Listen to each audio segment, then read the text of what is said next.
Present. Councilman O'Connor. Here. I take it Councilman Stat is absent. Necessarily absent, yes. Councilman Gronwell, Here. Councilwoman Crowley, Salute to the flag led by Christine Singer. Pledge Allegiance to the flag of the United States of America and to the republic for which it stands, one nation, under God, indivisible, with liberty and justice for all. Thank you. A motion for approval of the February 13 minutes. I'll second. John, motion. Terry, second. Thank those in favor. Aye, it passes. Thank you. I had one question for the minutes. Supervisor report. Okay, Did we talk that we had taken out a certificate of deposit? Should- we'll be discussing that today. So, yep, Okay. thank you. Anything else? I'd like to make a motion to recess as a Board of Health. I want to recess the Board of Health. I want to make a, You're ending before you start.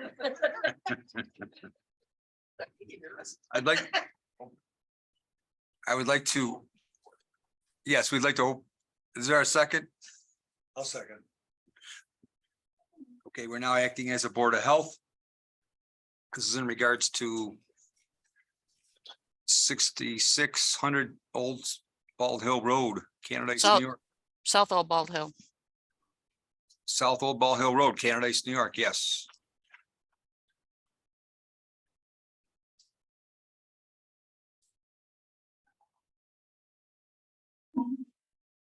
So we do have engineer Bill Grove on board with us, and we have some other folks as well. Would anyone like to speak from Zoom? Yes, Mr. Vastola, did you receive my letter that was signed by 25 neighbors of the South Old Bald Hill Road? I didn't know there was 25 neighbors that signed it for sure, but the letter has been distributed and I did get that about an hour ago, yes. Yeah, the signatures are all on that document. Okay, but it didn't come through on the email that I printed. That's very odd. I certainly can show you 25 signatures of people who live on this road. Okay, that's fine. I'm just telling what I saw. That's fine. So we would like that. Can you read that to the group here? If they've all signed and read that, I don't think we would need to reread something that's already there, a 3-page document. Has everybody on the board read it? I believe so. Is that true? Can I get a confirmation that everybody has read that? All the board members are saying we've read it. Yes, Read it. Okay, thank you. Okay. Andre, I just want to make sure that they got the letter from the actual neighborhood and not your letter. Perhaps Yeah, they're using the two. I wrote a personal letter, but there was a letter from the neighborhood that was signed by 25 people that included maps. Yeah, we have a letter sent respectfully by Dr. Markey and Mrs. Crane. Yeah, that's not what I'm talking about. I sent two different emails to Mr. Vastola, and the more important one is the one that's signed by it's very legal. We consulted an attorney. It has all the references to the codes. And when did you And send that? I sent it just before the email that you're referring to. That was from my wife and I. Excellent. Okay, And that's the much more important letter. The second one that you saw was a personal letter. This one is more like a legal document. I only got the one letter, sir. That is okay. Well, can I try to resend it? It says that it's sent, but may I try to send it again? You Because sure it's can. highly relevant. Yes. That's really weird. It says that it went through.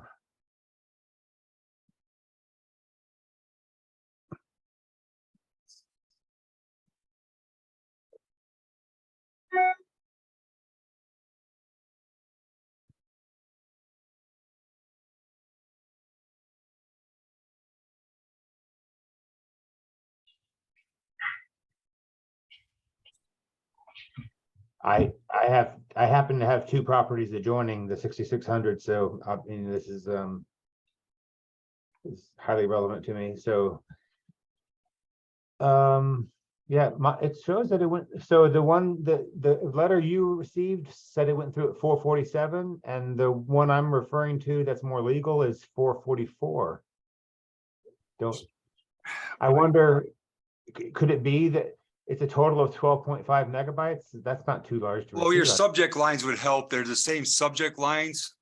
So No, it's, so the one that you received is a letter from me regarding 6600, and the other one is called Neighborhood Owners Concerns. And anyway, it supposedly just went through again just now.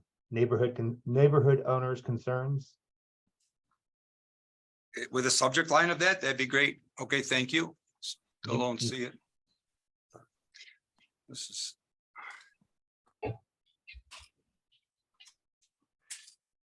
Tell us what the issue was. Yeah, why don't we just go into what the issues are, because this is kind of highly irregular to get something like during a meeting.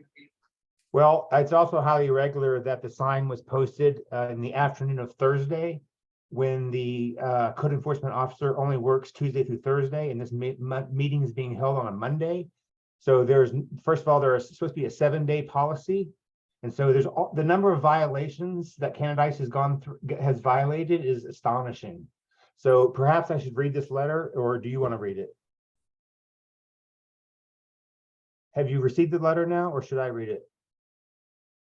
I still haven't received it. I closed my laptop. I apologize. I have not received it. If I did, I would have printed it out and distributed it and read it, sir. Okay, should I read it then? Apologize. Should I read it? Sure.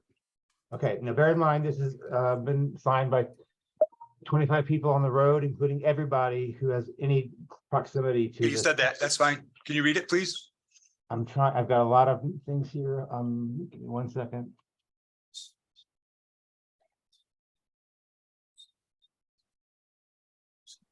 Okay. We are very concerned with the current proposal to build a house along with septic and well on this property, which is approximately 1 acre of land in between the properties of 6614 and 6598. It's our understanding that health code requirements for the proposed septic system and well have not been met, and that this meeting will be discussing whether or not to approve the proposed leach field septic system and well setbacks, even though they violate Board of Health codes.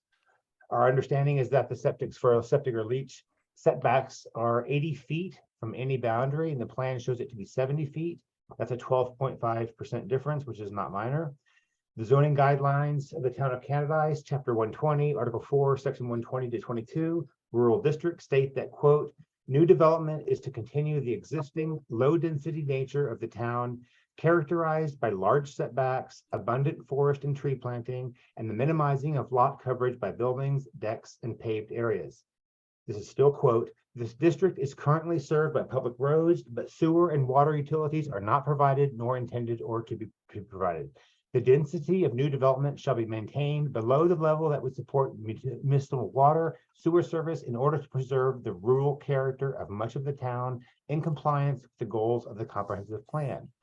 Additionally, in section 120 to 122, under letter E, details that dimensional requirements for building a home include a minimum lot of 3 acres, a minimum frontage of 250 feet, minimum 250 feet width, and minimum 250 feet depth. Minimum setbacks from the property lines of 50 feet in front. I'm not going to go into all those details. Additionally, Article 5, non-conforming lots, etc. Section 120 to 30, non-conforming lots of record states, quote, all new construction of lots of lesser size recorded prior to the enactment of this chapter shall conform to the standards as stated in Article 4, unless otherwise exempted or specified in this article or through variance granted by the Zoning Board of Appeals, close quote.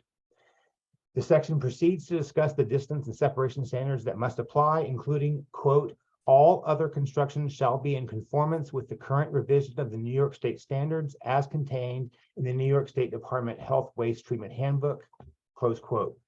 Section 120 to 131 states, among other things, that the Board of Appeals will consider characteristics such as impact on adjacent property values, the amount of topographic and vegetative cover change proposed, and the impact on the character of the surrounding neighborhood. We would like to address how the zoning guidelines outlined, quoted and or summarized above do not align with the approving of a house, septic, and well to be built on this 6600 property. There are many reasons. There are currently 11 properties with houses within this area on the road, bringing the rural neighborhood area to a point where it is already putting pressure on the current space and ability to provide adequate sewage and drinking water. Numerous homes in this area have had to redug wells or redo their septics. Please see the I attached a map for these things. Many of the areas have recently been affected by flooding. Most recently, July 17th, 2021, a flash flood occurred inside the 6600 parcel land. The flooding affected the adjacent owners, Bob and Joan Cox, 6614. It caused a major septic overflow issue that damaged their septic system so badly that sewage came into their home, which required a massive cleanup. Their leach field will need to be repaired, and currently it must be maintained by having it emptied every 4 months. Given how close houses already are together, the propensity for flooding here and the safety issues that can develop from having too many septic systems in close proximity, with the added factor of previous septic flooding issues and the fact that the proposed septic system is not following health code requirements, we do not want a newly created septic system so close to our properties, especially because they violate codes, especially Board of Health codes. There is also a high likelihood that another flood could cause major septic problems with the currently proposed septic system, which could reasonably affect numerous properties around here. We also do not want septic near the 6598 property because they will eventually need a new well dug, and the only space available is to be south, which is closer to 6600 because the septic is in the north of that area. We are additionally concerned that putting another septic and well, I'm going to skip this. In summary, the proposed new development of a house, well, and septic on a 1 acre parcel that is squeezed in between 2 existing parcels that already have existing homes, wells, and septics that existed well before the codes were in place. This would create too much density and strain on an already strained area, which is in direct contradiction with the town code, chapter 120, section 120 to 122 listed above. If the town feels this parcel of 1 acre should be approved for building a home, well, and septic, then the town should provide sewer and water services to this densely populated area of road because the area would no longer be maintained below the level in which these services would not only be needed and or safely maintained by septic and well systems. It would also affect adjacent property values, the amount of topographic and vegetative cover, the impact on the character and surrounding neighborhood, all of which are in the town codes. They are violating setback requirements. The letter is actually much longer. I imagine you're tired of hearing me talk. I've only gone through about half of it. You probably want me to stop talking, I'm guessing. I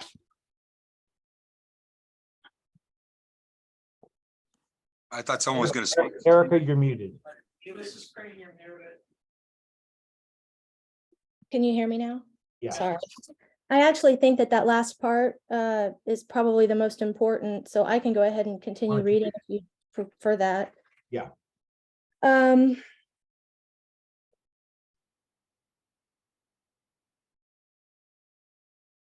The special use permit procedures and criteria, section 120 to 100, general conditions and standards for all special uses states the following. A, that the use will not be detrimental in any way to the health, safety, and welfare of the residents of the town of Canadice.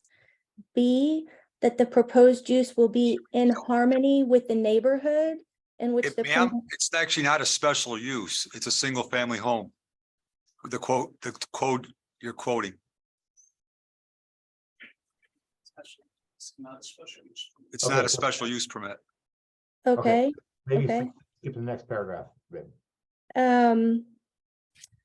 Additionally, we do not think that the town is following its own guidelines by allowing a house to be built on this wild area of land that has no pre-existing structures aside from a driveway that the owners built after moving in and before obtaining approval to build a house.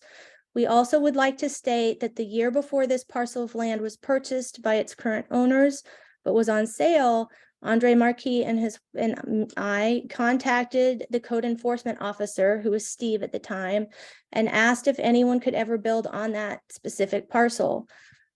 Multiple neighbors were concerned about that issue because of some of the issues that were described in the letter or above. The code enforcement officer adamantly stated no one could ever build on that parcel of land due to the town codes. We had been concerned about that possibility and had contacted him in order to make sure that nothing could be built on that parcel, because if that was not the case, we would have purchased the land to keep it wild so that all of these issues discussed would not come about.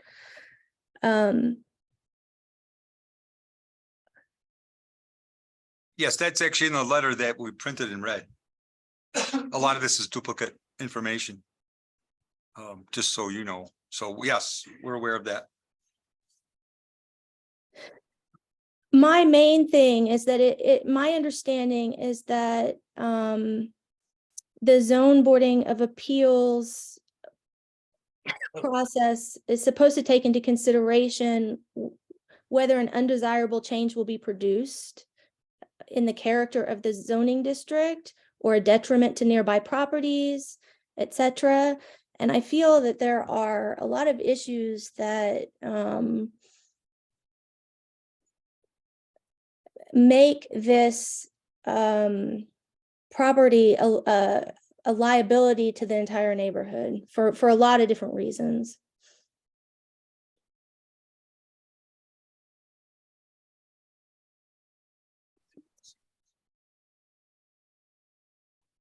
Anything else from anyone? I guess I'd just like to emphasize that, you know, I think that the 3-acre issue is important, because I can understand if, you know, that you have pre-existing homes that were created prior to the 2007 codes being updated, that need variances for various things, and that there's no way around that. But we're sort of talking about, you know, a piece of land that has not had any structures built upon it. And this is going to affect a lot of the neighborhood. And that's a concern to all of the neighbors in the area around this area, and many of the neighbors along the entire road. And also the flood runoff is a big issue, because if they start changing things on the 6600 property, you know, there's already been flooding issues to the south of that. Changing the topography of the land, I think, could also affect how the flood issue might impact neighbors on either side and down below. Erica, can we speak? Of course. Okay, hi, this is Joan and Bob Cox. We're on the south side of this property that we're discussing. Just so you know, I mean, our lawns are totally wet almost most of the year because there's not good drainage here. And the other part of it is that when they first came up with the idea of, when they first bought the land, they told us, me and my husband, that their house was going to be very small, very inconspicuous, very close up to the top, only 900 square feet. They've doubled that size almost since we've seen the new plans. They were also saying that it was just going to be for camping for them for the weekends. So now all of a sudden we've got wells and toilets going in. They're going to put a well in almost directly across from our well.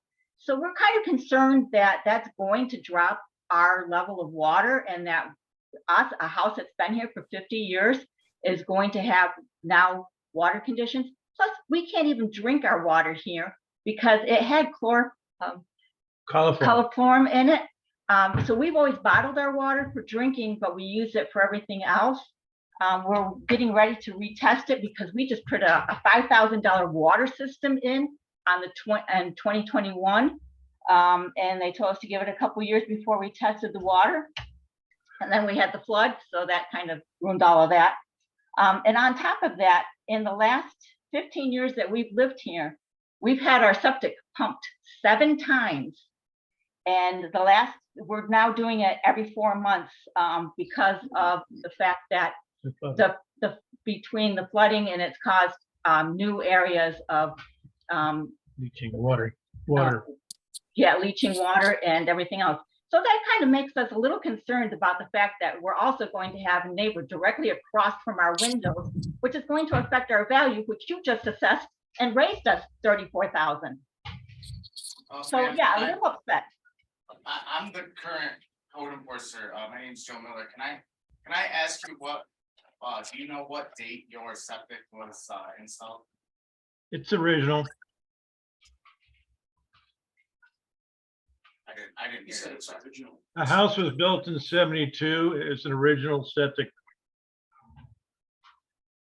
Okay.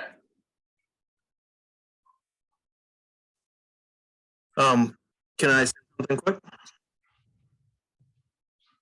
Go ahead. I think we got the gist of this, but go ahead. Yeah, just, I don't want to repeat everything, but I live to the north of the property. The septic is going to be on the boundary of the property with a vent facing us and probably within 70 feet of our well. So as everyone has alliterated, there are some major concerns, and I just wanted to make sure I was heard as well. Thank you. Thank you.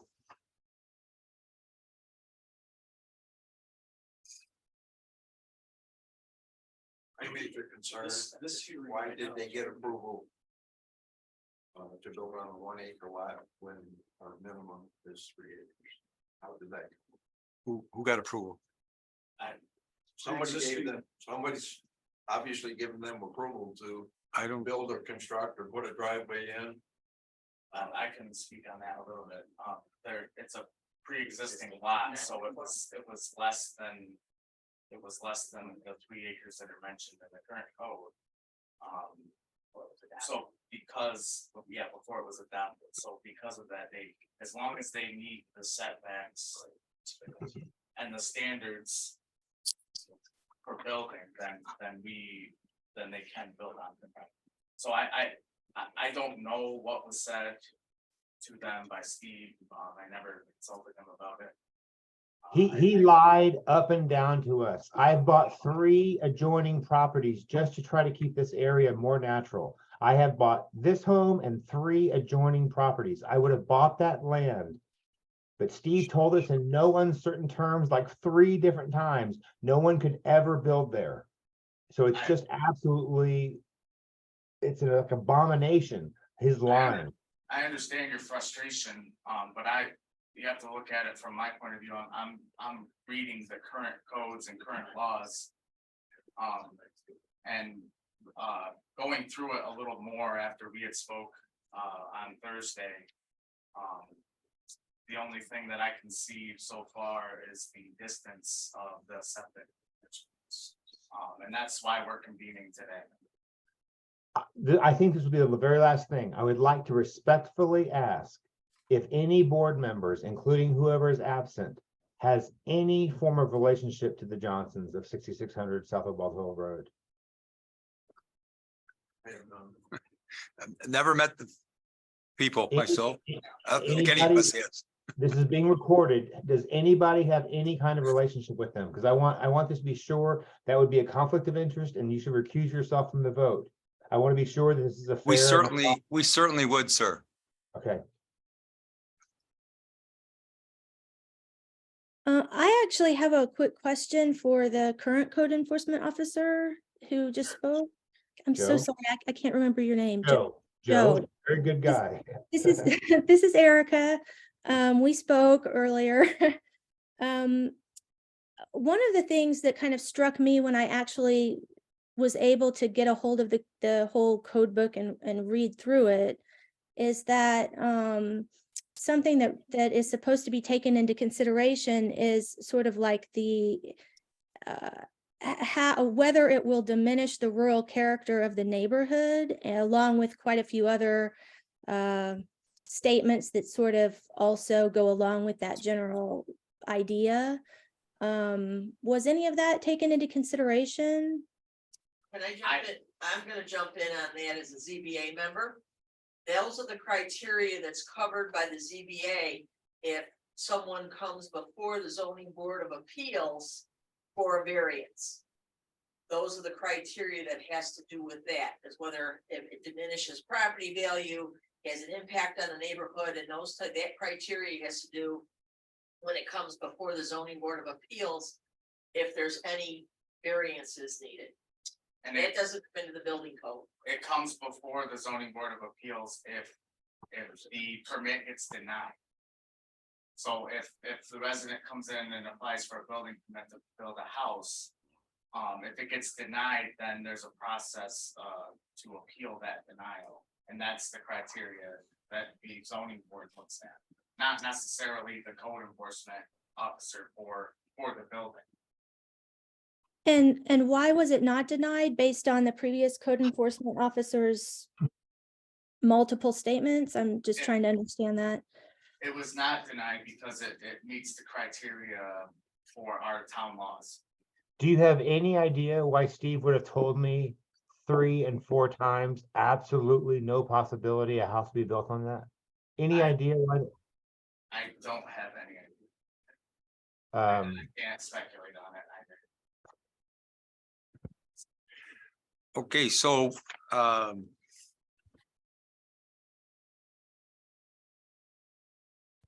I ask I you would like to hear from Bill, what, so, yeah, Bill, because what's before us right now is just the septic. the septic system. Yep. And I'd like to have Bill go through, this is a rather steep slope, and explain why, how confident he is. And so. Sure, I could do that. Hi, everybody. Can you hear me? Yes, Yes. perfectly. Okay. So the the reason I'm here at the meeting is, like you said, to talk about the septic. As you know, I've been in front of the board multiple times for the same issue, that the town code requires 80 feet setback from property lines to the leach area of the septic system.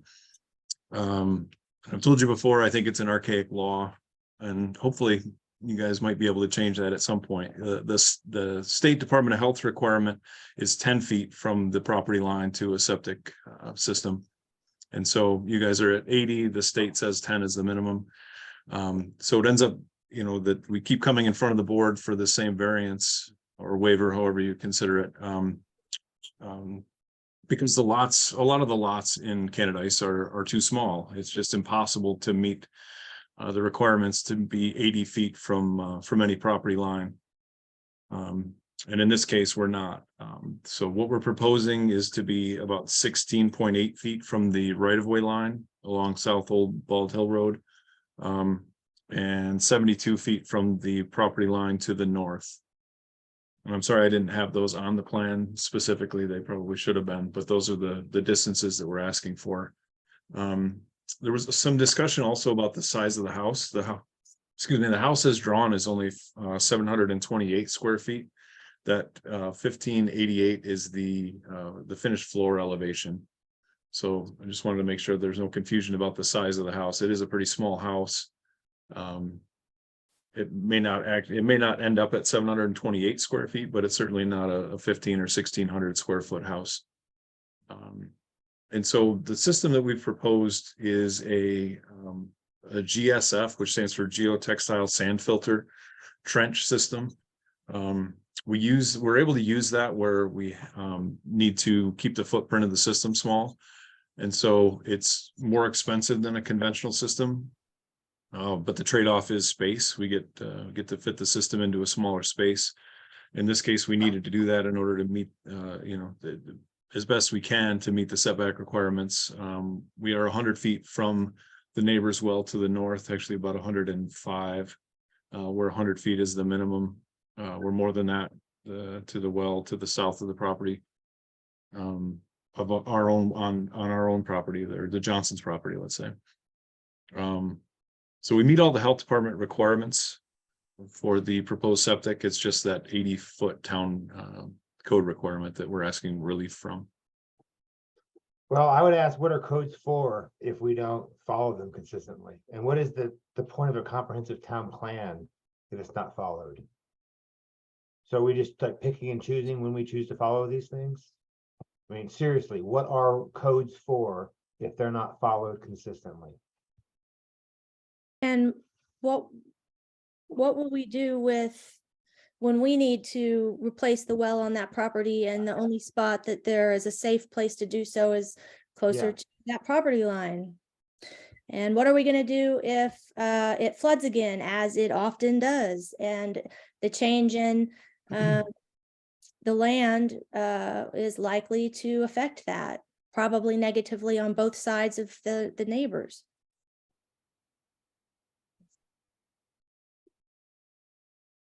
I don't know if those are questions to address that me, but I don't, you know, No, flooding those, is. those are, I think we're addressing those toward the town board. Okay. At least my question. Just in general. I have this is Fred Wagner, living down the road. I used to live at 6603 across from the property in question. And I have a question for Bill, honestly. I know that several of the wells in that cluster of houses there are dealing with E. coli in their water. Is it possible that the density of the wells and septic systems in that little area, is it possible that that density itself is causing the E. coli issues for those people's wells? I don't know for sure, Fred. I guess it could be a factor in that, but I don't know for sure. Right. I just wanted to put that on the table because it is, you know, something that everybody's been dealing with down there. And I don't know of any other wells on the road that are having those kinds of issues. But I just, you know, figured I'd throw that 2 cents in and see if there was any, maybe if there was any science behind that. And I figured Bill would know. So It's typically, you know, if they're under the influence of surface water, you would see that. You know, ideally the aquifer that you're drawing drinking water from is a lot deeper and not impacted by anything at the surface. But I can't say with 100% confidence that that's not what's happening. I just don't know enough about the situation out there. sure. Okay. All right. Well, thank you. Yeah, I just, you know, I'll add that we do meet health department setback requirements. And that's always the goal. You know, if we couldn't meet that, then. New York State Health Department he's speaking about. Okay. Yes. Yeah, well, in New York State, would that be more for denser population areas such as suburban? It's a state standard. What's a New state York State standard standard. for rural areas or for? Every area. I'm ready to table it. But along the same vein that we were discussing here about the house proximity or the property proximity, we have another parcel downhill from that part and also other property to the southwest of that property that may be adversely affected by any implementation of a septic system in this area. Well, part of the old, and I'll say it off the record, on the record, our code is dated because we didn't have engineered systems for septics. They were frequently built in the old days by folks that didn't know what they were doing. We've got a professional engineer who's licensed by the state who knows how to do a septic system properly. That's the difference. That's why the state code is important.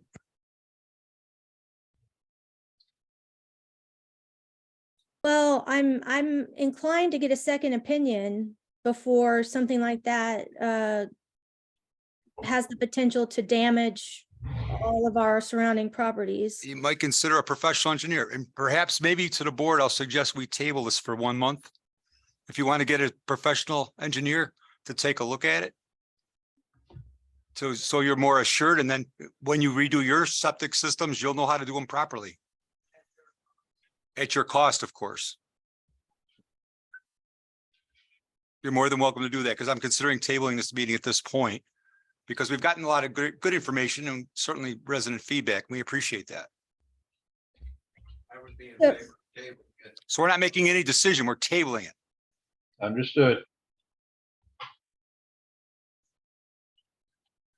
My thoughts on tabling it, I think we have insufficient information, even according to Bill Groves, he said that the setbacks lines aren't marked on the map that we have. And on that basis, I think we have insufficient information to make an informed decision at this time.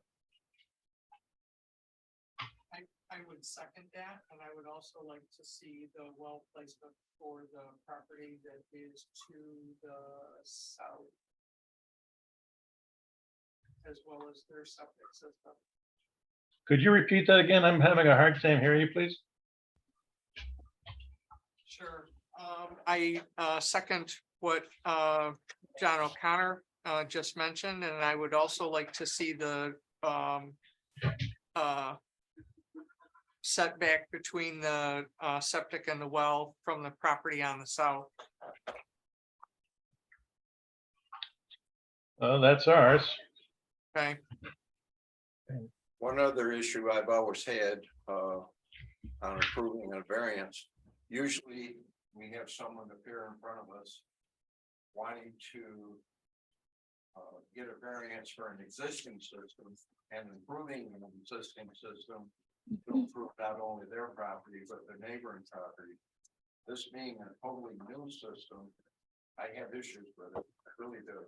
Because a 1 acre lot. I mean, this land is so steep, I have no idea why someone want to try to build on this little postage stamp steep. Hey, he was thing. still speaking, I believe. Oh, And sorry. we can't hear him. He's, Mike. Well, I'm just expressing my opinion, I would approve it, there's a pre-existing system, and I don't really see, I've turned that on and off 4 or 5 times now. We don't have enough information in front of us to make an informed decision at this time. So And I think we need more information from Bill Groves on his engineering system. And the maps that we have in front of us are insufficient at this time. So we have a motion to move to table this application, this approval. I will move it. I would second it. Those in favor? Aye. All right, this is now tabled. And our Board of Health. Correct. We're tabling it at this time, so we are going to need a motion to move out of the Board of Health Second. and reconvene as a town board. Those in favor? Aye. Aye. Thank you. I'm Thank you, sorry, folks. can I have those motion and second again, please? John and Terry. Thank you, John and Terry, thank you. thank you. And Dr. Marquis, if you would please, when you send something like that with a petition, if you would copy me in, the town clerk. Yeah, sure. And Thank just so, and just so Thank you you. know, sir, I did get your message while we were in the meeting, the one with the 25. Good. Okay, It did- just so you know, okay. it did come through this. All right, So can you forward that to Eileen or should I do that? Yeah, no, he can do that. Thank you. I didn't realize Okay. he'd gotten it. Thank you. Okay. All right, thank you. And I just want to clarify, you said that we can get a professional engineer to reassess the 6600 property? To give a second opinion? Is that what did I understand that correctly? Just so that I know what our plan is? you can do whatever you like. I think she would need clarification on that to have somebody go on to 6600 property. without Right. permission. Right. How are they going to go about that? I think we're creating a bigger issue.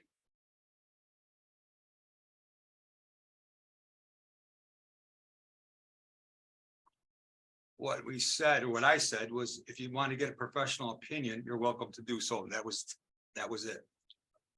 Well, could review Bill's plans and what else, and to what Kate said, what's going on around it. Right. Yep. A bigger Right. view, in other words, Yeah. zoom out a little bit. Bird's eye view. Okay, thank you once again. Again, we are now convening as a town board, okay? So we will revisit this next month, and you're welcome to join us the second Monday of April. I'm sorry, I didn't quite understand what the ending was for us on our end. Are we allowed to do that or no, we shouldn't do that? I thought you just. What are you It's- clear on? I'm sorry. Yeah, I'm sorry. It sounds like, one of the gentlemen had just mentioned that it might be a problem to have that done because it's really not our property. Is that going to be an issue? We can review the subject plans that are drawn and have your independent engineer review those plans and a second opinion would not bother this board, believe me, it would not. Okay, so we could just have them look at the current draw up of the plans and give their opinion? Well, I would also like to know what's going on around the property. Around the, Other wells. All the neighboring property. okay, Doesn't need to be a super detailed drawing, but I'd like to see what's going on around it. okay. And we have requested that from Mr. Grove. Oh, okay, okay, okay. And again, if you want to review anything, this is being recorded, so you can go back and listen to it. Mhm. Okay, so we need to move on, and I think we've been very clear on what we're doing.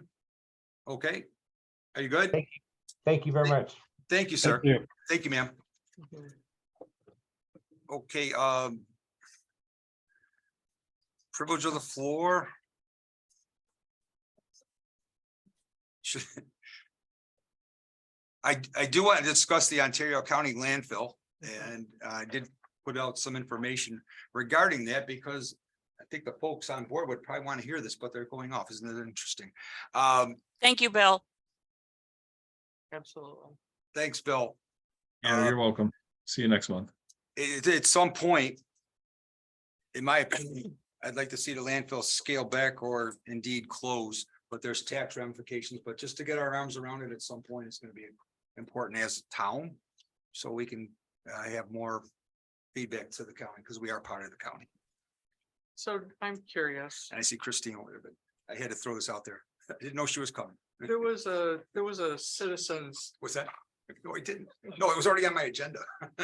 there was a citizens committee that was gathered in 2019. And so, you know, one of my questions is, was there any like output or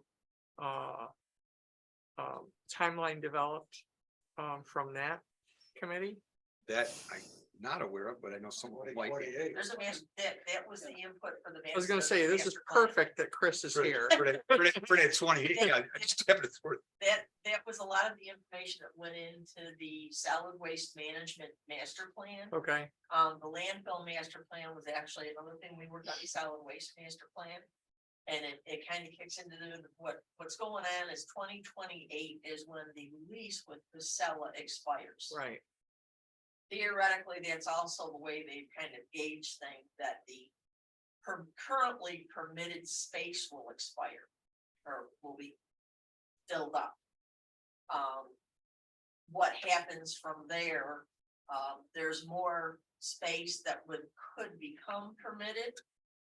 Just by virtue of that area and, you know, sky's the limit. Right, so you expand. Up and out. And, you know, and reopening existing areas to go up, which is one of the things that they already did in what they call the wraparound they have been working on. Right. And there's a lot, it's a very solid divide, and there's a few people in the middle, and then you got the ones that definitely don't want it and the ones that do. It is a countywide impact, because if it closes completely, it's gonna impact the cost of anybody in the county's disposal rates. Because now it's gotta get shipped someplace. No, that's in our little letter. Then there's also tax revenue impact of what they make on stuff that comes into there that impacts the county. And a couple, and significantly this town of Seneca. Town of Seneca did a survey, and most of their residents were very much in favor of the landfill continuing, but on a scaled back and a little bit more of a transfer type of station with some landfilling and really pushing the reduce and reduction. Mhm. So that's kind of where both those plans are kind of starting to marry together. The reports have been shown over the last few years that our recycling and reduction has increased as far as Ontario County, so now getting in a workable thing with primarily Casella to be, if you wanna call it a moneymaker, you know, operational wise, to continue. And then the other thing is the state. You know, you got two things going with the state. The state is not permitting new landfills. Right. They're letting existing ones expand. And there's only, what, 9 or 10 of them in the state Mhm. right now. Many. So now whether, you know, DEC will say, hey, you are gonna stay open because you have space that can be permitted, but make them jump through hoops on what's gotta be permitted and how it's handled. You know, that's all the red tape and stuff that he's talking about right now, and where everybody's kind of gotta get. And there's gonna be sides. You know, they're adamantly, the good share of them over in the two Genevas are vehemently opposed to it. However, some of their big complaints was the trucks coming from downstate. If it's a scaled back type operation, maybe there won't be so much of that. Right. So, but that's, yeah, If you haven't been there, you really want to take a look. So I'm on the committee and it comes up, it's probably 20 minutes of every meeting. at Mhm. least. Oh, Or it's at a least, lot yes, more. at least, yeah, sometimes more, yes. As it gets closer, it'll be more. Right. Yep, and it's also, and then even privilege of the floor at county meetings, that there's usually 2 or 3 people that are gonna speak up Mhm. on a regular basis. This issue has been in the headlights since the day it was formed, when the county ran the landfill and couldn't make money on it, because Casella came in and proved to them that money could be made. Mhm. Make money. We By lost money bringing like in hand and fist. New York City garbage and everybody else's garbage. Yeah, And at that time, I'm sitting there thinking, you know, it's gonna come to a head. Mhm. It's gonna come to a head a hell of a lot Sooner. than Ordinarily would have, I think. When the county first designed it, they said they had 100-year lifespan Mhm. for that facility, which has been depleted in less than 30. well, and I wonder about those liners. I mean, at some point, and boy, Well, did they show you the construction of those liners? They're pretty significant. Yep. What they got now, the area one that's there is an old clay liner. It's an original liner. The biggest mistake the county made, and I'm gonna thank God those were the 2 years I was not on the board, is when they increased the original permitting for that, when the county ran it, was 1,000 cubic yards a day. They increased it tons, 1,000 tons a day. Then it got increased to 2,999 at Casella's request. So they 200% increased it. That's where I think the mistake was made. That's where the That mistake shortened was made. lifespan significantly. Sure Yes. it did. What they did is they asked for the increase for the life of their lease, because the lease was already in place. The 25-year lease was already in place when they asked for the increase. they did the math. They did the math. And so what are we proposing that we do as the? Well, I town of just Kennebec? discuss it, just so I can come back, we can come back as a town, or how do we feel about it? How do we feel about it? And we don't have to decide now, we got time, but I'd like maybe within the next few months when Mark comes back, we can talk about it. And I'll get So more information. I was on the citizens committee in 2019. Okay, And I expressed concern then that this is a pretty short, Yeah. flight plan, yeah, in if you can front get of those us. notes to me, because it'd be news to me, I haven't seen it. okay? Carla would, not Carla only her would notes, have but it. Carla Jordan. would have everything. She's got the Yeah. questionnaires, the Yeah. groups that we moved, and then the result of it. There's a chart that came out with all the questions and it was all rated. And then, like I say, then that was all part of the solid waste management plan, which is, a book about. And we were also asked to describe, the 10 years after the committee, disbanded, what our vision was. And I would be very interested in, seeing that. There are many of the things that we discussed in this critical questions document. Yeah, well, the issue is definitely not going away, and thought I'd just bring it to the meeting. I thought Oh, we yeah, were having a short meeting, I thought I'd put that in there, because it's on my mind. okay. Next, had a nice visit to Geneva on the Lake. Very nice. We have privilege of the floor. Christine Singer. Dan DeHonch. I was up, I had I kind of want to explain and maybe understand, and I know you guys know, I understand what's going on. As far as year-to-date financial reports. Last Wednesday, MMB, Menzel, Metzger and Bar just sent over to Krista adjustments that they wanted for the 2021 financial reports. This is kind of a twofold thing, which is fine. None of it was, there is no issue anywheres with any cash. Cash is fine right down the line. There's no issue. The problem both at times the state controller and MMB is what little line item you put it in. Okay, well, it was actually this, and I'll give one example. We got $11,915 from somebody on Rainbow. I can't even remember who it was on Rainbow. Basically didn't want the pump station near Rainbow, and when we moved it down, he agreed to pay what it costs for the extra lines to go back and forth. So that was held in escrow until we actually built the pump station and put things online. So that came in. So we deposited it in 2770. It was not budgeted. It was not in the H budget for the project.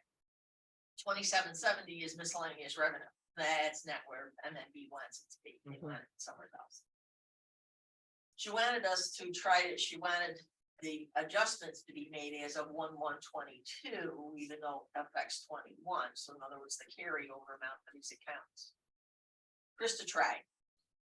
And tried putting it in there. The problem is then it kind of, the way Williamson Law Book works is it is a definitive end at the end of each year. When you close the year, it's done, it's gone. You can't change anything back there.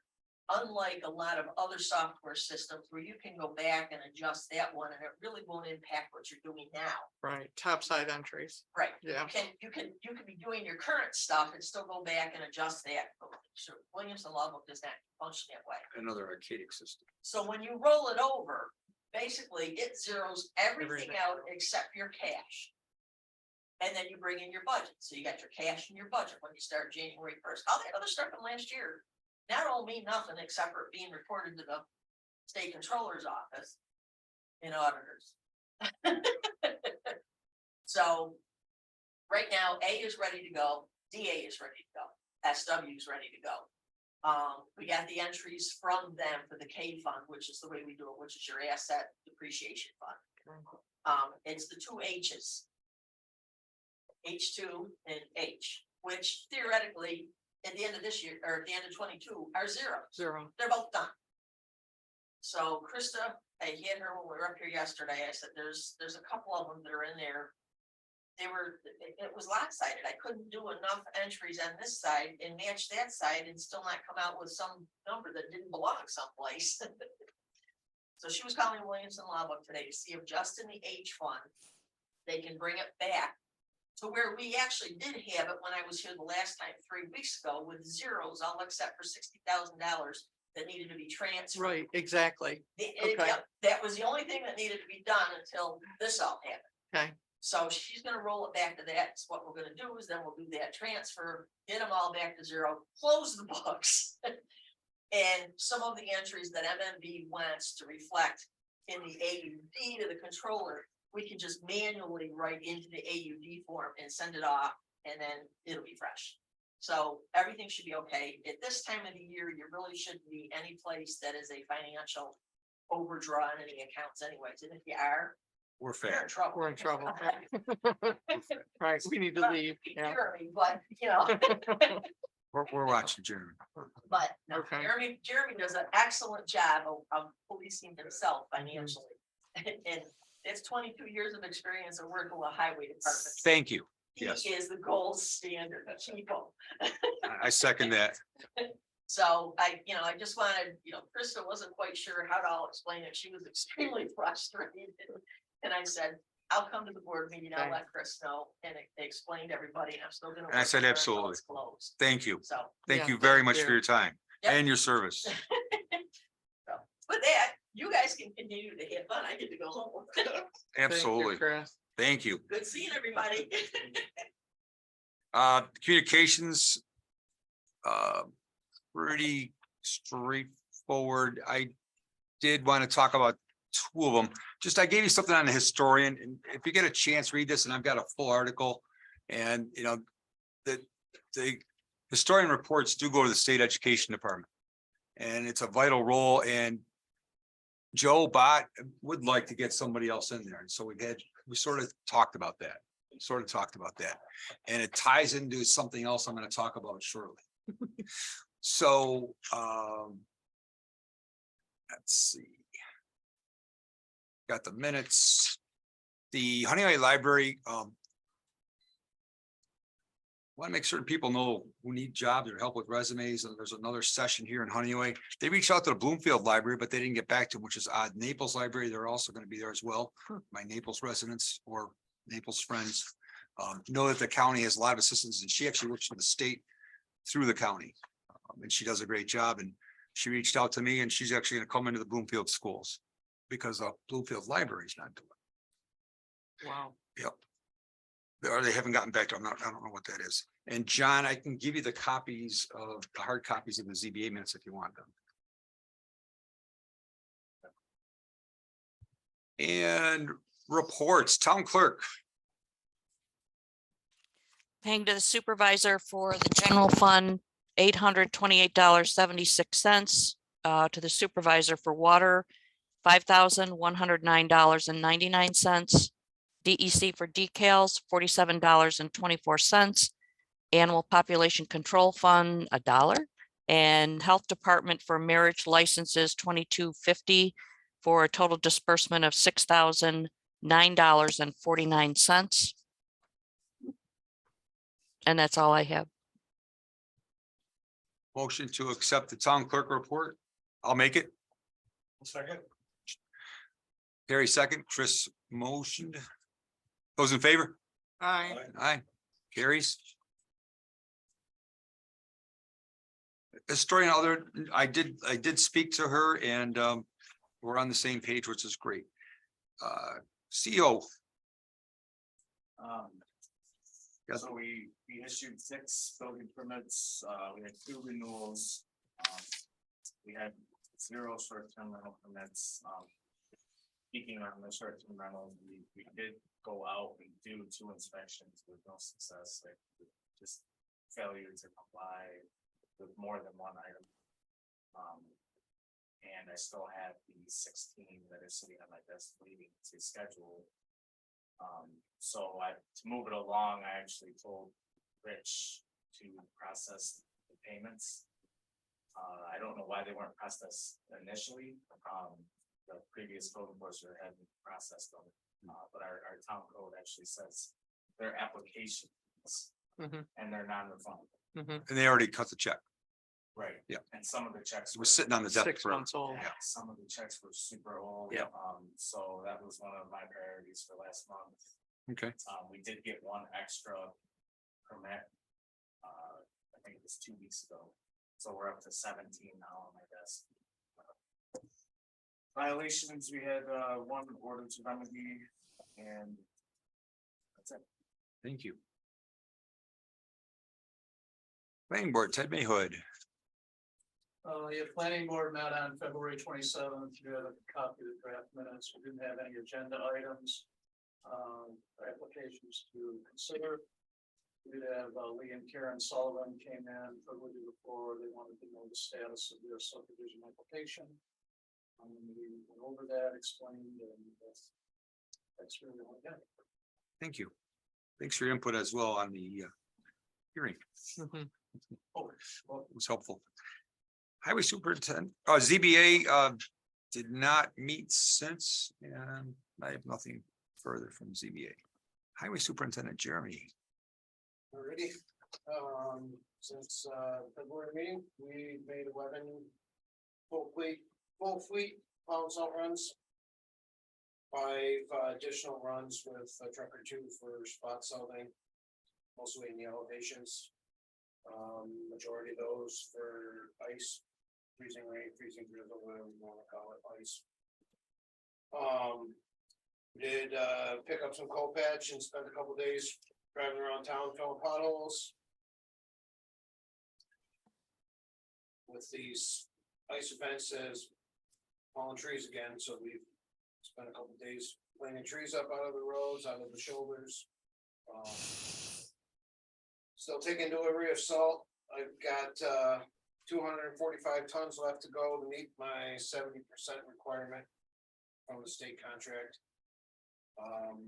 Which was kind of funny because when the guy was delivering last week, he said that they were just about out of salt that they had sitting on the ground, and they were pretty much trucking it out as fast as they could get up out of the night. So, and then just been doing some basic repair, maintenance on the trucks, cleaning the shop, going through our inventories. That's what we've been spending their downtime. A couple things that didn't make the list. I went to Albany, so I put the list in on Monday. But we did go up on the dirt road, spent a day up there, trying to fix some of the pothole issues that we have. We spread some pressure run up there. And I did get a call from Megan Webster and Katie over at Ontario County Soil and Water. And our next round of WQIP grants has been accepted. So that is for the Genesee River watershed. So that's projects up on Lawrence Hill. Yep. Over on that side Good. of town. What was that total? That's some more flex map. Right, do we have a dollar amount or? I don't remember what it Okay. was. All right. I'll see Megan next week. How much?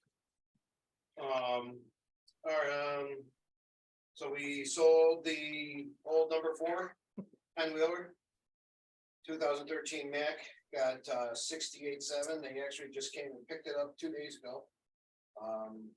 The used truck dealer from Massachusetts was the buyer. And Really? Town of Groveland was the second bidder that was going up against it.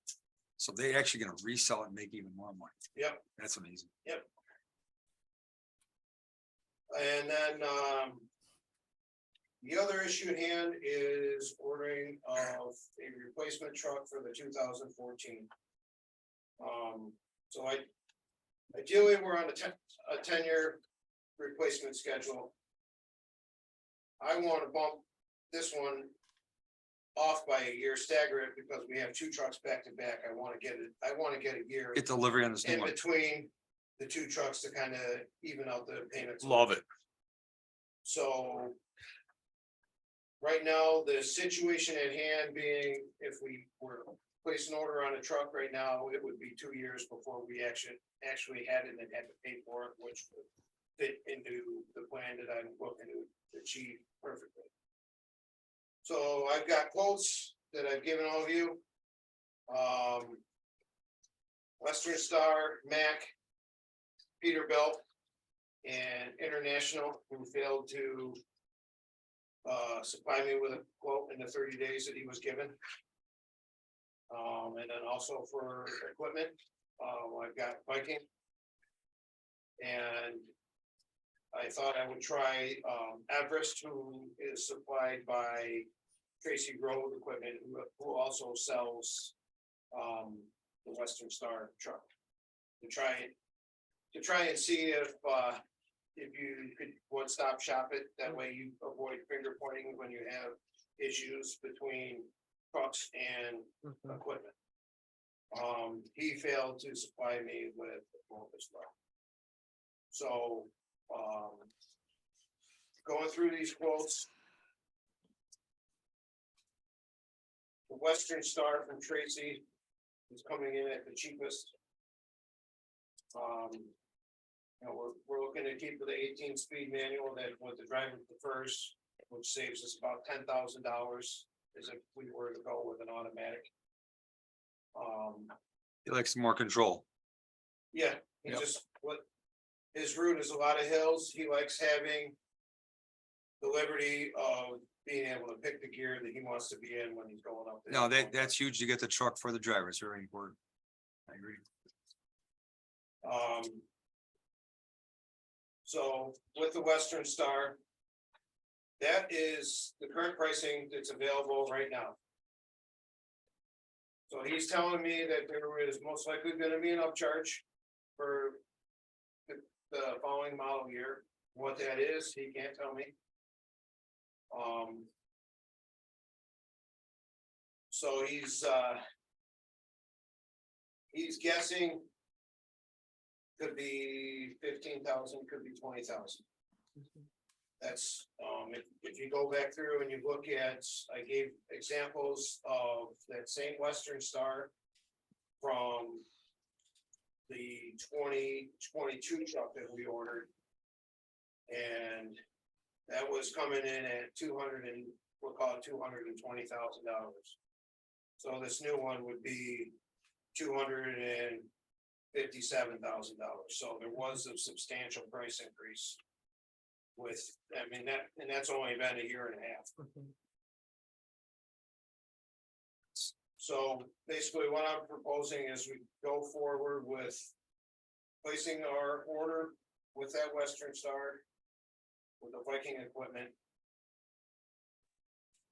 It is, other than the Viking equipment, the truck itself is basically zero commitment. He says, when he comes back with a price in probably fourth quarter of 24, and the third quarter, beginning fourth quarter of 24, if we don't like that price, we don't have to go through with the order. He will still place the order and he'll sell that truck on the spot. Sure you will. Because that's the only way he can get trucks now. He can't even order them for himself to sell.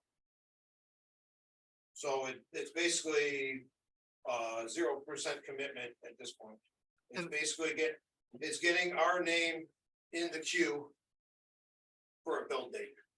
And then it's on the road in 2026? 25. Okay, It would probably be cabin chassis end of first quarter 2025, and then 2-3 months at the upfitters. So we'd be looking at probably like end of summer. And what about terms as far as money, budget? When would they want money? Say we were paying cash, Delivery. which could be 2025. Correct. I love it. Yep. So we can plan for it. The only thing that I found weird as far as the terms was with this Peterbilt. He wanted, which I thought was kind of odd, they wanted to either, as soon as the cabin chassis came in, he wanted to be paid for the cabin chassis, otherwise he was gonna charge us a lot fee. We talked about this a little bit before, but just make sure the board knows. Which I've never experienced any of them wanting to do before. Well, material costs probably. Usually they eat that. Right. With the Peterbilt, it was, he's got build slots this year, so I could have that Peterbilt truck by the end of this year. But, I mean, you're looking at cabin chassis is $204,000, which is almost $60,000 more than the other one. So. We liked it. The town of Naples just received one about 2 months or a month ago. We went down and looked at that, but for $60,000 extra, we didn't see what the difference was. So. How many Western Stars do we have? We have one right now. Yep. The equipment or rating on it, good piece of equipment or? Zero issues. Rid of it or? We have zero issues with that. And it's a 21. We've had another one, the one we have now is a 4700. Which replaced a 4900 Western Star. That one had radiator issues, the older one, but we haven't had any issues with that 4700. That's 2000. So your recommendation would be? I'm recommending that we move forward and get our name on the queue for the Western Star. 47X is what it is. It's basically the new improved 47. And we don't have to pay for it until 2025. Yeah, no, but it'd be, my gosh, So could we get a better scenario? We just need a letter of intent. We need to put that in the form of A letter of intent, he's recommending that we pass. This being the sales guy, Resolution. we pass a resolution. Stating that the price is not to exceed. Let's see, you sent me an email. He'd recommend, $285,000. Price not to exceed $285,000. Complete truck. Turnkey. if you will. That allows us a $30,000 loan. Yep. On the truck and the stuff that goes on it. Accessories. Well, the stuff, Viking will be locked in. Oh, I really? send It's him a turnkey. If I send him a letter of intent tomorrow, that price is locked in. He'll order everything he needs. The following day and they'll either sit on it or because they've already ordered and paid for it, they'll take delivery of it at some point. So that equipment cost is 100% locked in cost. And the other thing that might happen is prices might stabilize and or come down a smidge. Because they're talking about it with passenger vehicles. The other curveball in this scenario is there is a new 5th generation of emissions control on these diesel trucks. Of course there is. Right now, they have not said when that is gonna take effect and what is required of them to make that happen. Right. You're talking about a second turbo on just the exhaust side. I don't know, it's totally up in the air. Well, that'll eat up that 30,000. And they haven't said when it's gonna take effect, so. But we could squeak in before that actually happens and have it not affect us, which would be great. Be great if they just eliminate that altogether.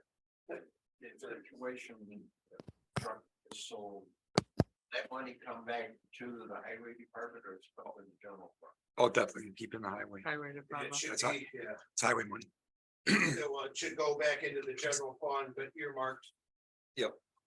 For the highway department. Yep. You know, Because I know we've had issues for that before, where previous highway superintendents claimed that their department paid for the truck, but the vehicle, we just went back to the general fund. Well, in No. my mind, it's the highway, it's That's the highway why- revenue, it's highway money. And that's why I like that spreadsheet that Jeremy's keeping, because I'm following along with Yeah, it. it has it coming back Yeah. here and there and getting deposited into in reserve and equipment reserve. Correct. Yep, that, we'll make sure that happens. So that should down payment. And just make sure Pretty that, much, yeah. make sure that's communicated all the way around, including Krista, if you would, just to be sure. But yeah, I'll do my best on that. Sometimes it don't get done if I'm not, something might get done and I'm not here to say, hey, by the way. But yes, So Uh, this would not be, this would not be, let me finish. This would not be a resolution. It would be a motion and a second for Jeremy to send a letter of intent to Western Star not to exceed 285,000 for the truck he's talking about, correct? for the letter of intent, yes. And then Okay. next month, I'll have a resolution, Correct. correct? I'm sorry, Terry, go ahead. Send a letter of intent to Viking as well too. Yeah. Place the board. I make that motion. I'll second. Chris seconds. Thank you. Thanks, Steve. Thank you. All in favor? Aye, good. Gary's. That's all I got. Well, thank you. I had one small question, just on the trees. I noticed some trees laying on county guardrails in towns that weren't taken care of. Did we do any of that in our town? Take care of any trees that were lying around on county roads? They took care of it. They did. Yeah. Okay, good. And they were- I noticed the county road that not ours, that it hasn't been taken care of. They were notified of their I'm of surprised. the work they needed to do and they Okay, came Okay, how long did it take? I know there's a lot of work. That's what I'm saying. There's a couple trees. It happened on a Friday night. I notified them Saturday morning and Monday morning they were there working on it. Well, there's one in Bristol and South Bristol on the county road. Okay, thank you. They probably didn't notify the. Well, it's two towns, which is funny. Okay. I wasn't. I'll see them soon. Thank you. Okay, anyway, Lake Watershed Task Force. So I sent you all an email with a link to our newsletter. So hopefully you've had a chance to look at that. That pictures are worth 1,000 words, they say. So hopefully you enjoyed that. Very little ice cover on the lake this winter, and the next nature talk at the Wheeler Field Station is Thursday, March 23rd at 6 p.m. and it's on radio tracking migratory songbirds. Awesome. It I saw a lot of ice yesterday. It's just, it was nice to watch. It won't be long. It won't last long. It's gonna get up to 40 something later this week. Assessor filed a report and is in the packets. Water district operations. When we got the report this month, actually, January and February and ran them together. You might, I'm sorry, Kate, you might need to move your mic a little bit. Nope, it turned itself off. There you go. Now you got Okay, me. thanks. Yep, Thanks. sorry about that. So last year, we pumped a mill 6 over January, February. This year, we pumped just over a mill. And so I contacted Dave Rowley, and he said that that is a direct result of him adjusting how frequent and how long the system is flushing. And they are keeping a very good eye on the chlorine content so that we don't get complaints of odor or taste. But I was delighted to see the usage come down. And it'll be very interesting when we do the next bill cycle, how close we are. That's it for water. Okay, thank you. No special reports.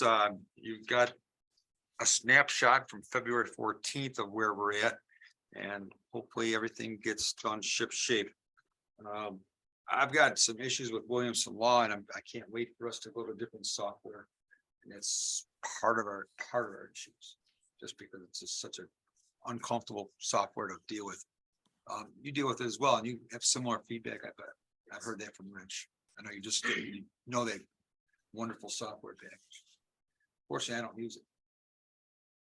So I did reach out to all of the Town Clerks Association. I can type up a copy. I didn't have time before tonight. Of what all the different towns or municipalities use. A few of them use Williamson Law Book. It sounds like BAS, which is Edmonds, is another one. Canandaigua is looking, they have Edmonds, but they're looking at for water, there's a company called MuniLink. For bookkeeping, they're looking at Encode. And for building, they're looking at a cloud permitting with BAS, which again is Edmonds. Town clerk is Edmonds. So I can write all that up, but it's all over the place. AccuFund is another one that one of the towns uses for bookkeeping. I've never heard of that one. Actually, 2 towns use that. So I'll make sure I get that by the next meeting. Thank you very much. And I was in contact with someone else who does some municipal as well, and I'm not sure if he represents one of those companies or not. But yeah, I'd love to see that compilation. Thank you. We tabled the first responder tax exemption. Essentially, we're waiting for other towns to see what their laws are going to look like. We've got plenty of time to get that. So that'll be tabled for several months. New business resolution to execute 2 software packages from Williamson Law. And did they co-term these? It was the same. Well, no, this one. Did no. anybody look? I don't remember because that was a while ago. Okay, I can double check, but I wouldn't be surprised if they didn't. But we'll find out. We okay. asked them to, so. I did, Actually, no, because it was an increase, so no, they didn't co-term. They didn't term it- them at the end of December like we asked. the increase, the co-terming would not affect the increase. And if they're not co-termed, I should call the owner back. Yeah, because I'd be disappointed. Okay, can I follow up with Krista tomorrow morning? And just make sure that they're not co-termed? Because one of these looks, Just go back to the abstract. You don't have to call Krista. Just look at the abstract. Should be in the abstract. well, the town clerk is an annual renewal of 9/11. Right. And I think it was over $1,000 last year. That's the reason for my I thought it question. was in the resolution. I don't see it, The before and after. It was an increase of $109. right? So I Okay. think it's their normal increase. So I Okay. don't think they really co-termed. I'll tell you what, I'll ask Williamson Lumbucks Yeah. if they co-term Yeah. it. Okay, Thank you. Yep. Yep. I mean, let's go direct to this. and check I the would abstract. motion to approve this resolution. Thank you. A second. Second. Thank you. Those in favor? Aye. Aye, carries. Jeremy is very helpful with some sidewalk bids and getting this moving along, and we appreciate Jeremy's assistance with this as well. I'd like to make a motion to solicit the motion for bid solicitation for our sidewalk replacement. I'll move it. Here a second. I'll second. Those in favor? And it carries. And this kind of ties in, we want to get this done before the parking lot. And do we intend to use ARPA funds for this as well? Yes, that's my feeling right now, but that's ARPA funds could be used for some other things as well, depending on once we get the bids and other things come up, Okay. because there's a few other things in the hopper. CDs, I wanted to let you know, we've been sitting on some money, and I just wanted to let you know, I've been laddering CDs. Do you know what laddering CDs means? Yep. Okay, good. So basically, I've got CDs that are gonna net the town about $15,300 by May. And that's a conservative estimate, and I'll probably be as aggressive as I can, and we're not compromising anything that we need. And if we did need something, we would just give them back. That's the nice thing about laddering, is there's money coming due every month. And that's with CNB, so it depends on the term. So I'm getting 4.43, 4.45, 4.47. The one I just did the other day was 4.51, but the Fed is meeting soon, and we're not sure if the Fed's gonna go. They were talking a quarter, now they're saying they might go 0.5 or 0.75, so didn't wanna, I was gonna do another 4 month, but it didn't make sense. So I did another 1 month. It may surprise you with not increased funds. But that's okay, because Of all the banking contingents. yeah, but Usually within 30 days. This is excellent that you have that kind of expert reference. That is excellent. thank you. It's taken a little bit of work, but not that much, and I just wanted to let you know that I'm gonna keep looking at that. Good thing. You know, it's money we didn't anticipate, and we can use it for Right. things that need to get done, Right. which is gonna come up soon. Right. So like- what's the thing here about a resolution? Oh, that was a typo by myself, Okay. and I actually fixed it. I didn't, You yeah. don't need a resolution. No. And so we went out to bid for the mowing contracts of people that were doing the mowing.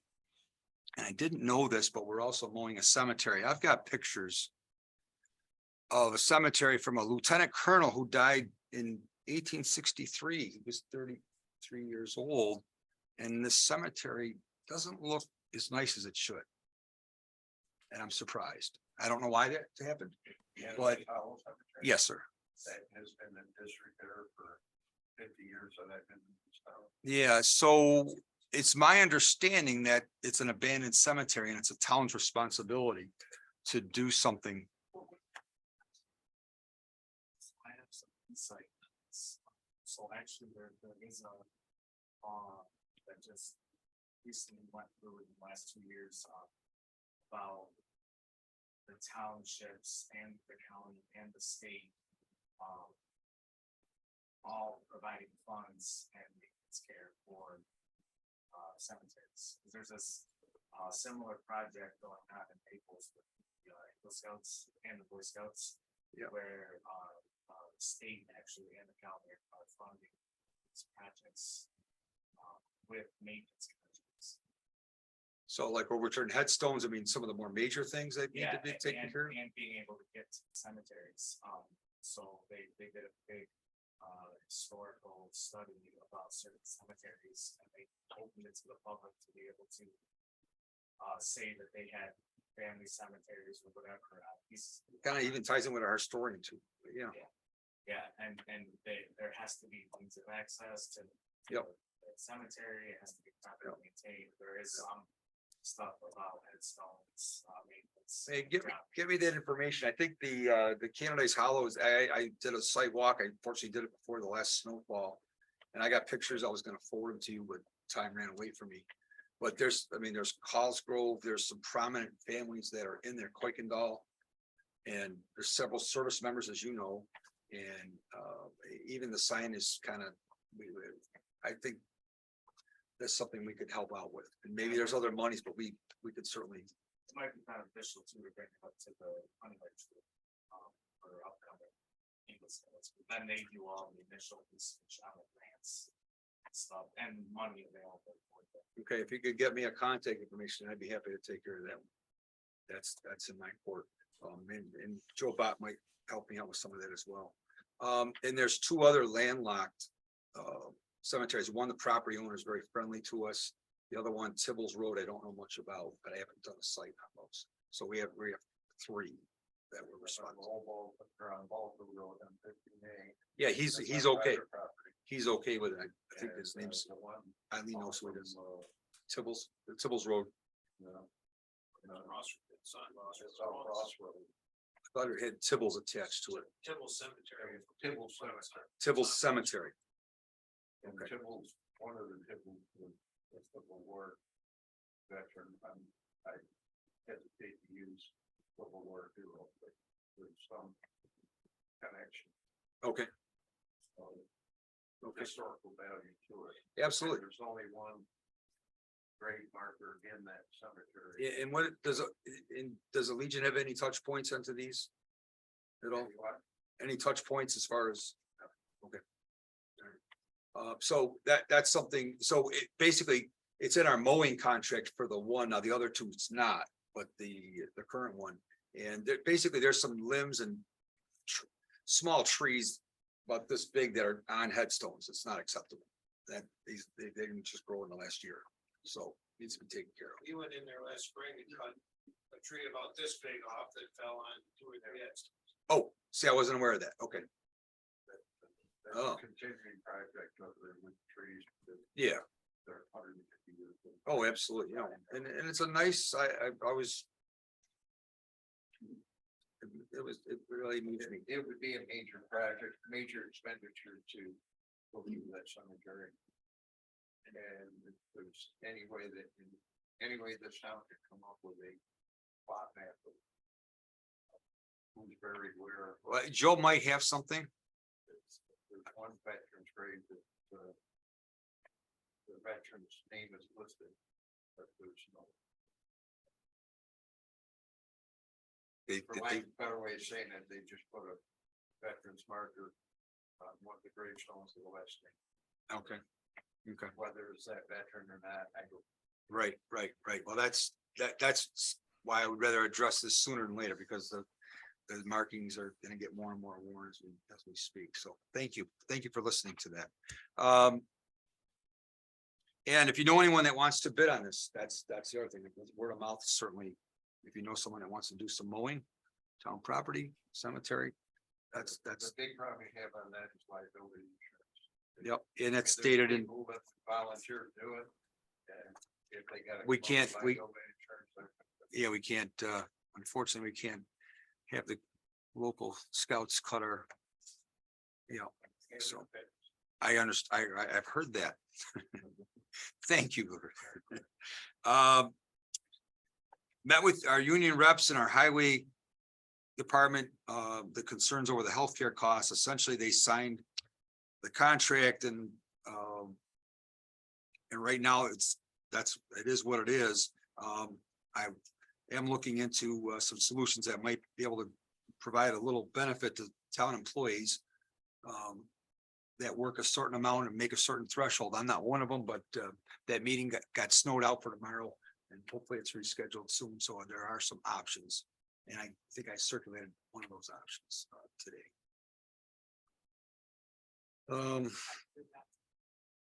Did you sign it?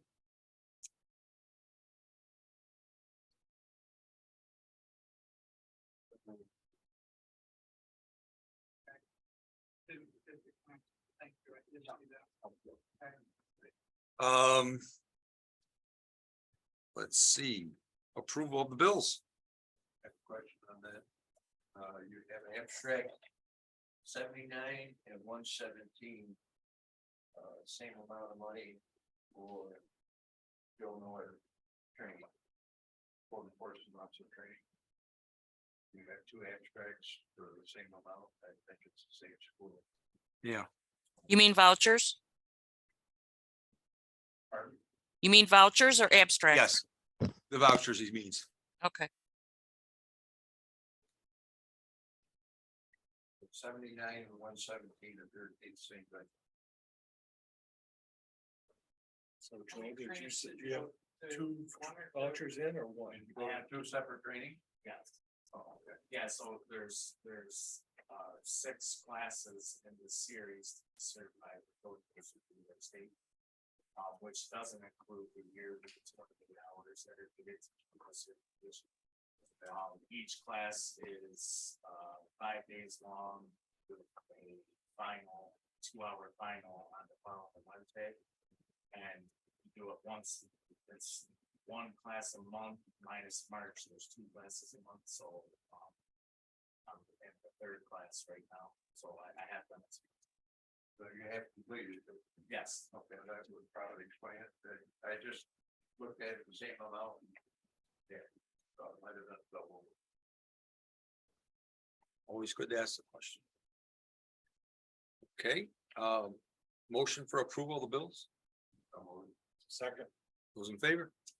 Aye. Carries. Purge of the floor. So I had one from it's the Association of Towns for March 2023. The front article was on prevailing wage. Yes. I'm sorry. I think I'm wondering if the batteries are going on those and that's why they're shutting off. We can check that. I don't have a battery tester, but we can just change them. Yeah, we should just change them. So I read the article about prevailing wage. And there are 3 types of contracts that we should see if they meet the $1,500 threshold. One is for building cleaners, and I can relay this information to Krista if you would like. The other is pest control, and the third is gardener. And I went back to the PRC that we opened, and I was able to get the prevailing wage for each of those services. Cleaners is $15.90. As of July 1, it's $15.40 right now. Pest control is $20.40 an hour. And then gardeners are $18.45. And so my other question is, are we paying this gardener $18.45, or is it below the $1,500 threshold? So that's my contribution. Excellent. We're under contract, so he set his own price. I believe. He has to pay his employees prevailing wage, He has. and he has to make a statement to the town that he is following prevailing wage. Yep. Well, the gardener is an independent contractor. Not Okay. employee. Well, they all are. They all are. The question is, are they paying prevailing wage, especially if they're LLCs? The first question is more than 15. Exactly. Does it hit the threshold? Right. Yeah. Because the rest of it is. moot. Yeah, if they don't. And I don't remember what we paid the gardener last year. I think it was less than $500.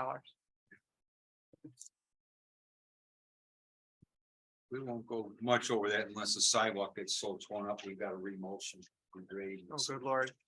There's always that. I'll come help. But thanks for bringing that up. Okay. It's in our verbiage. Okay. Minimal disturbance. Make a motion. I was gonna bring up EVs, but I guess I won't. Okay. No, that's fine. That's fine. I'll withdraw. No, I'll just float this around. There's lots of information out there.